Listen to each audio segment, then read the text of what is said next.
Hello বন্ধুরা, সবাই কেমন আছেন? আগের ভিডিওতেই বলেছি আমরা নবদ্বীপ এসেছি আমার দিদির ছেলের পুজো দিতে।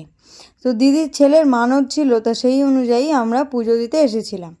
মঠে যাওয়া পর্যন্ত তো দেখেইছেন আগের ভিডিওটাতে। তো মঠে আসার পর আমরা ভাবলাম সুরধুনী গঙ্গায় স্নানের জন্য চলে আসি। এখানে মহাপ্রভু প্রত্যেক দিন স্নান করতেন এই গঙ্গার জলে। গঙ্গার ঠিক ওই পারে ইস্কনের ওই মন্দিরের চূড়াটা কিন্তু পরিষ্কারভাবে দেখা যায়। যাই হোক, স্নান করার পর দেহ মন যেন দুটোই শান্তি পেল সারাদিন ট্রেন জার্নির পর। এবার আমরা আমাদের মঠে চলে এলাম। আমাদের মঠের গৌরকে সবাই দেখুন তো কতটা সুন্দর লাগছে, কত সুন্দর রাধারানীর সাজে সেজে উঠেছে। চারিদিকে আমাদের গুরুদেবের ছবি দেয়া আছে আমাদের মঠের ভিতরে। গুরুদেব এবং তার গুরুদেবের ছবি চারিদিকে দেয়া আছে। চলুন এবার আমরা প্রসাদ পেয়ে নিই। তো আমাদের প্রসাদে ছিল আজকের জন্য অন্ন, তার উপরে ভেজ ডাল মানে ফুলকপি দিয়ে ডাল, তার সাথে ছিল মূলো ভাজা, ফুলকপি আলুর তরকারি আর পরমান্ন। সবাই তৃপ্তি ভরে আমরা খেয়ে নিলাম। হ্যালো বন্ধুরা, আমরা বেরিয়ে পড়েছি ঘুরতে। স্নান করে মঠে গিয়ে খাওয়া দাওয়া সেরে এবার আমরা রেডি হয়ে বেরিয়ে পড়েছি নবদ্বীপ দর্শনে।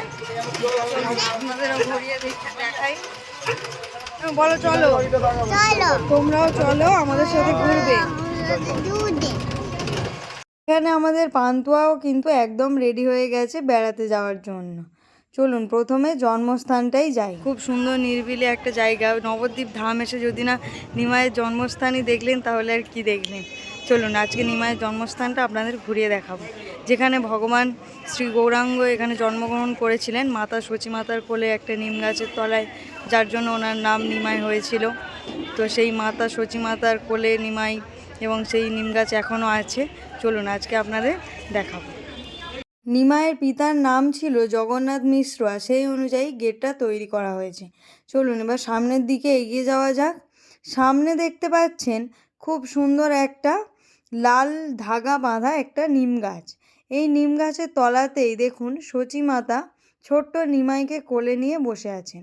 মানে এই জায়গাতেই নিমাইয়ের জন্ম হয়েছিল। নানা রকমের ধাগা এখানে বেঁধে রেখেছে, মানে যার যা মানত সেই অনুযায়ী মনোবাসনা পূর্ণ হওয়ার জন্য এই রকম বেঁধে রাখে। চলুন পুরোটা ঘুরি। সামনে একটা রিসেপশান আছে, তো দিদি আর জামাইবাবু ওদিকে চলে গেল। আমি একটা নিম পাতা গুঁড়িয়ে আমার ব্যাগে রেখেছিলাম। কত বছর আগের এই গাছ এবং একদম সুন্দরভাবে হয়ে আছে, মনেই হবে না যে এটা 500 বছর পুরানো একটা গাছ।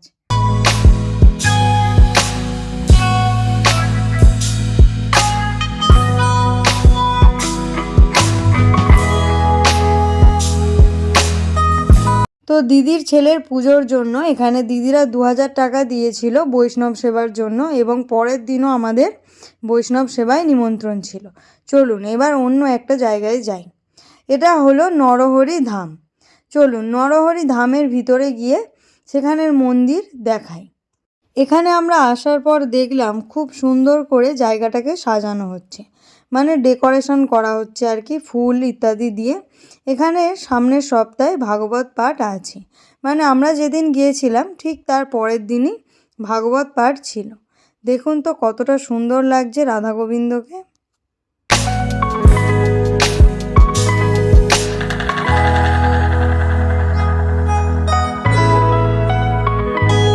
আমরা এখন সোনার গৌরাঙ্গ দেখতে চলে এসেছি।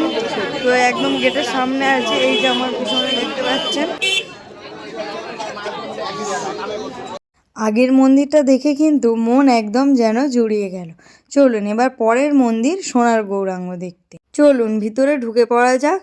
ভিতরে গিয়েই দেখলাম যে একজন মহিলা টিকিট কাটছেন। তো প্রত্যেক টিকিট আমাদের এখানে 5 টাকা করে নিল। দিন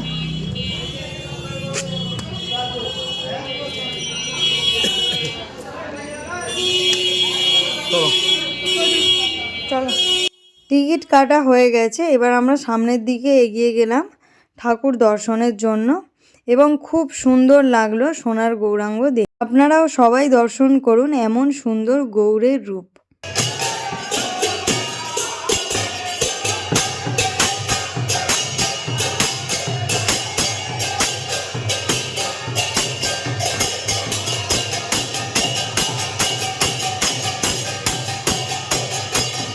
ওখানে সন্ধ্যা আরতি হচ্ছিল, তাই ওরা হরিনাম গাইছিল।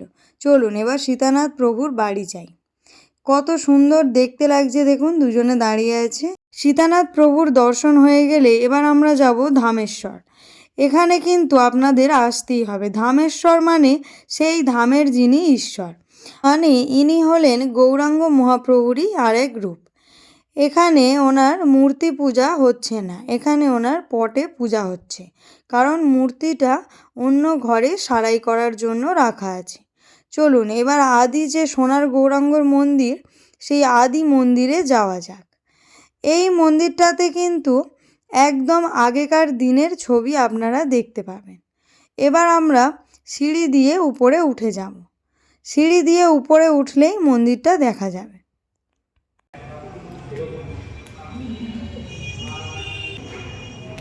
সিঁড়ি দিয়ে ওঠার পর এখানে আমি এসে দেখলাম এখানে ফটো তোলা সম্পূর্ণ নিষেধ, তাই আমার এখানে আপনাদের দেখানোর মতো কিছু নেই।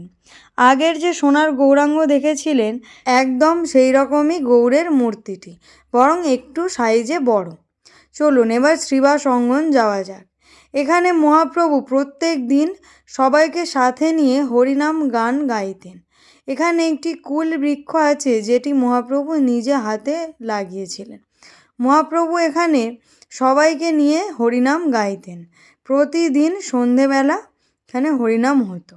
যাদের নিয়ে হরিনাম গাইতেন তাদের দেখুন কতটা সুন্দরভাবে সাজিয়ে রেখেছে এখানে।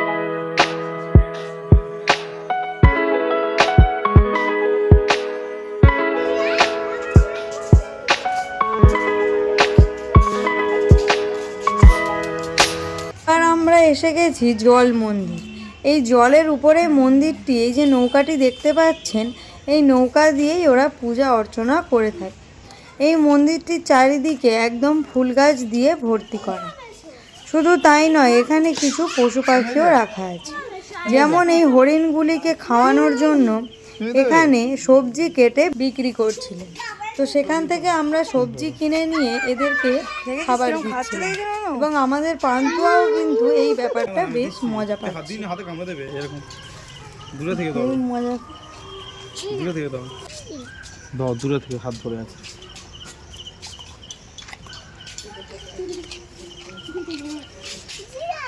শুধু হরিণ নয়, এখানে আরও অনেক রকমের রাজহাঁস, খরগোশ, গিনিপিগ ইত্যাদি পশু পাখিরাও ছিল।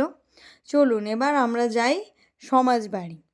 সমাজবাড়িটা কিন্তু অনেক দিনের আদি একটি মঠ, যেটা নবদ্বীপে অবস্থিত, এবং এখানে মহাপ্রভুর অনেক লীলা করেছেন। চলুন সমাজবাড়ির ঠাকুরটা আপনাদের একবার দেখিয়ে দিই।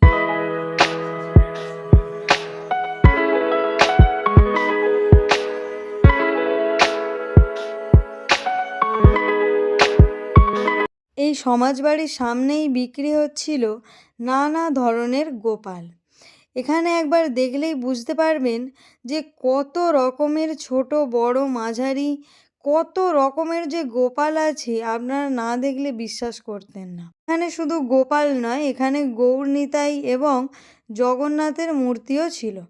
অসাধারণ সুন্দর দেখতে।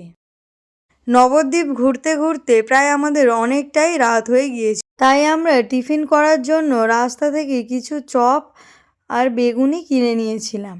এখানে সম্পূর্ণ নিরামিষ চপ একদম পাওয়া যায়, আপনারা চাইলেই এটা ট্রাই করে দেখতে পারেন। আমরা এখান থেকে আলুর চপ, মোচার চপ আর লঙ্কার চপ কিছু কিনে নিয়ে আর সাথে মুড়ি কিছুটা নিয়ে নিলাম।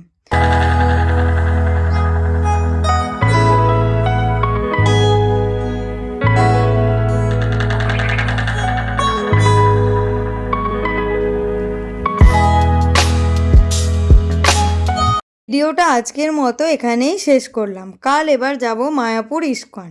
ভিডিওটি ভালো লাগলে সবাই অবশ্যই লাইক, শেয়ার, সাবস্ক্রাইব করে পাশে থাকবেন। সবাই খুব ভালো থাকবেন। টাটা।